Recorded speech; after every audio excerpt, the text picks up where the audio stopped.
एक बहुत ही beautiful, elegant और सिंपल कॉन्सेप्ट है जिसके ऊपर आज का फंडा बेस्ड है।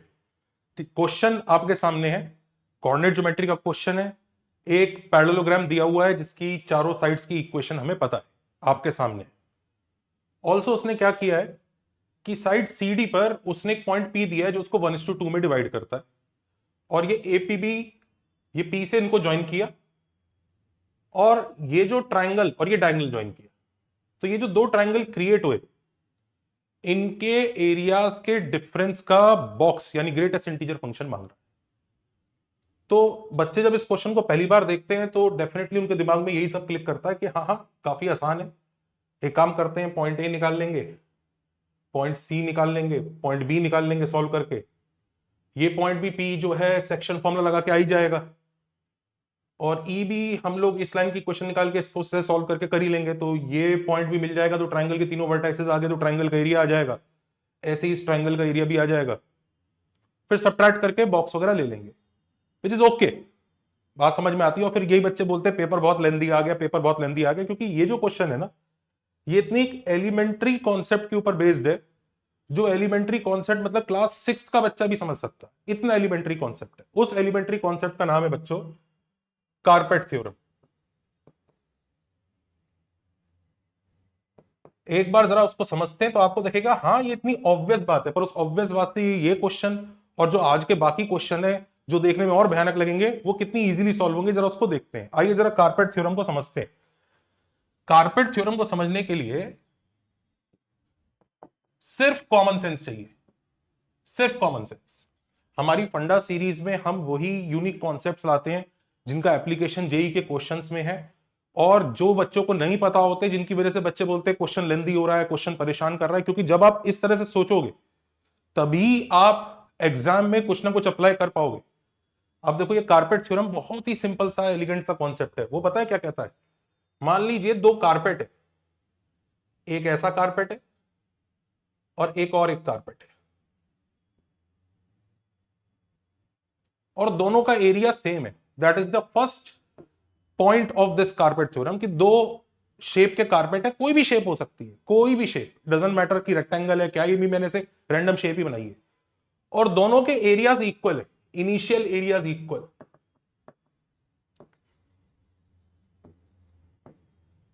Initial areas equal. मान लीजिए मैं क्या करता हूं, उसमें से एक को शिफ्ट करके दूसरे के साथ ओवरलैप करता हूं। Let's say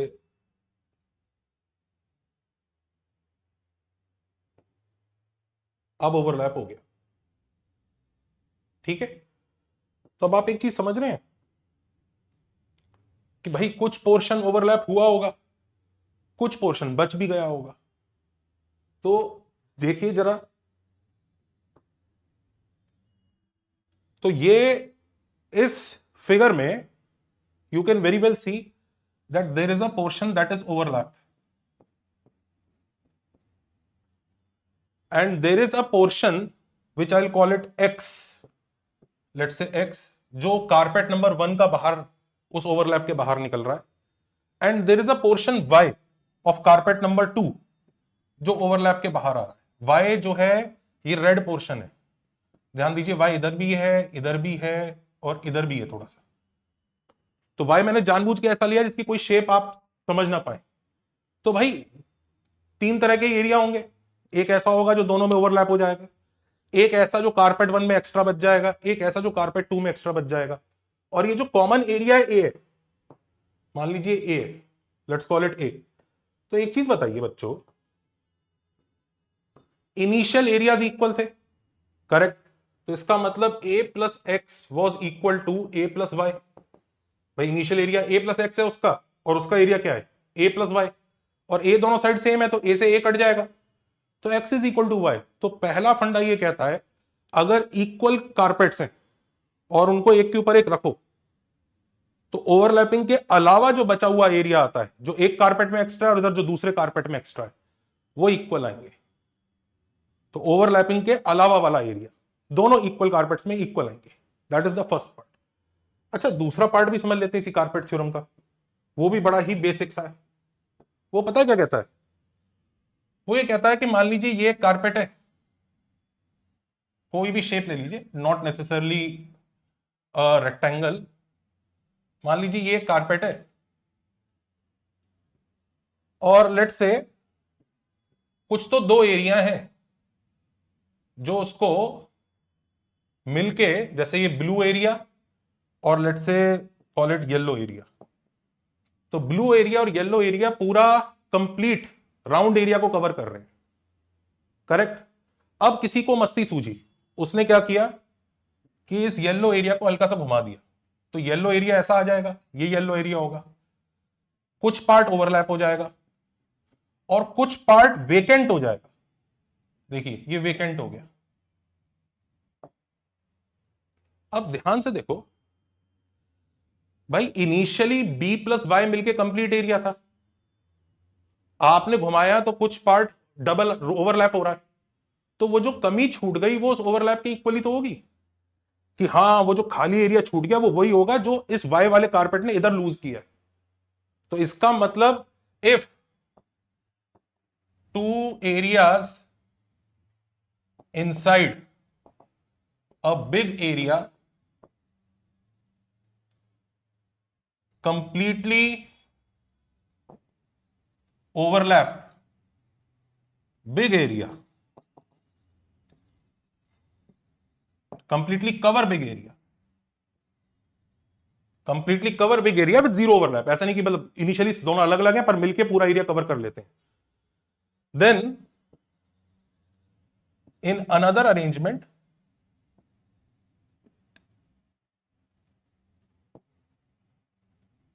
where overlap happens,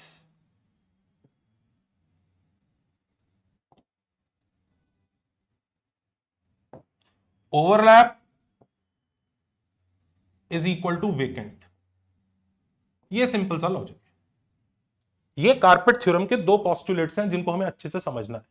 बहुत ही सिंपल पोस्टुलेट है, इनिशियल दो एरिया इक्वल हैं, एक को एक के ऊपर रखो तो जो बचा हुआ पोर्शन पहले कारपेट में रह गया और जो बचा हुआ पोर्शन दूसरे कारपेट में रह गया वो इक्वल होगा, क्योंकि बीच वाला पार्ट तो कॉमन है, वो दोनों में से सब्ट्रैक्ट करके देख लो, इक्वल आंसर आ जाएगा।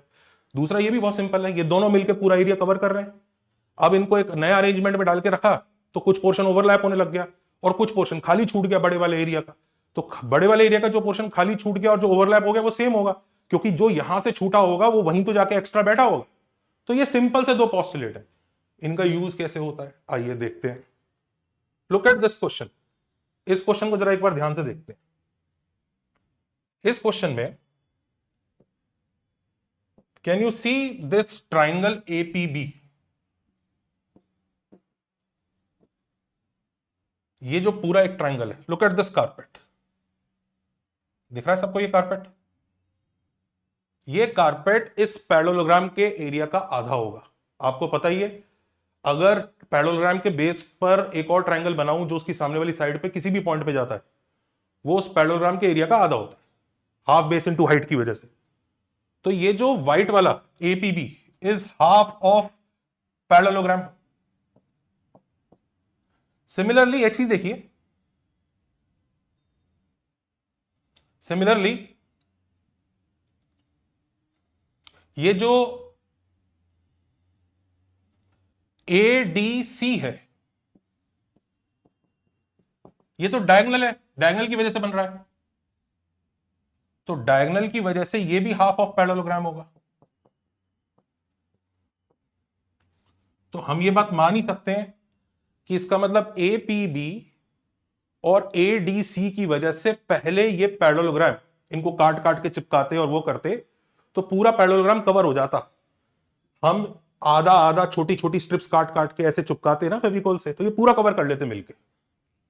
पर इस डायग्राम में तो पूरा कवर नहीं कर रहे, इस डायग्राम में एक अजीब सा अरेंजमेंट है जिसमें एपीबी का कुछ पोर्शन एडीसी के ऊपर ओवरलैप कर रहा है। अब एपीबी का कुछ पोर्शन अगर एडीसी के ऊपर ओवरलैप कर रहा है और देखो पूरे पैरेललोग्राम का कुछ एरिया ऐसा है जो एपीबी और एडीसी के बियॉन्ड खाली छूट गया है, वो ये पिंक वाला एरिया। तो ये पिंक वाला एरिया खाली छूट गया और येलो वाला एरिया दोनों में ओवरलैप कर रहा है, तो क्लियरली येलो एरिया और पिंक एरिया आपस में इक्वल होंगे, तो ये वैसे ही जीरो आएगा, तो आंसर जीरो है। ये हमने सेकंड वाले फंडे से किया। वहीं पे चलिए एक और क्वेश्चन देखते हैं इसी से मिलता जुलता। Look at this question. Figure बड़ी अजीब सी है, रेक्टेंगुलर हाइपरबोला दिख रहा है, पर जिन बच्चों ने रेक्टेंगुलर हाइपरबोला पढ़ा नहीं है उनको टेंशन लेने की जरूरत नहीं, क्वेश्चन ईजी है। ये एक्स वाई इक्वल टू 4 वाला एक हाइपरबोला है, इसके ऊपर एक पॉइंट दे रखा है 2t, 2/t, देख लीजिए सेटिस्फाई कर रहा है, और एक और पॉइंट दे रखा है √5t पे, यानी 2√5t, 2/√5t, ये भी सेटिस्फाई कर रहा है। अब वो कह रहा है कि इधर से हमने एक्सिस पे परपेंडिकुलर ड्रॉप किए, इधर से हमने एक्सिस पे परपेंडिकुलर ड्रॉप किए, तो ये दो रेक्टेंगल क्रिएट हुए, एक ग्रीन और एक ऑरेंज। तो हमें ग्रीन और ब्राउन, हमें ग्रीन और ब्राउन के एरियाज का रेशियो बता।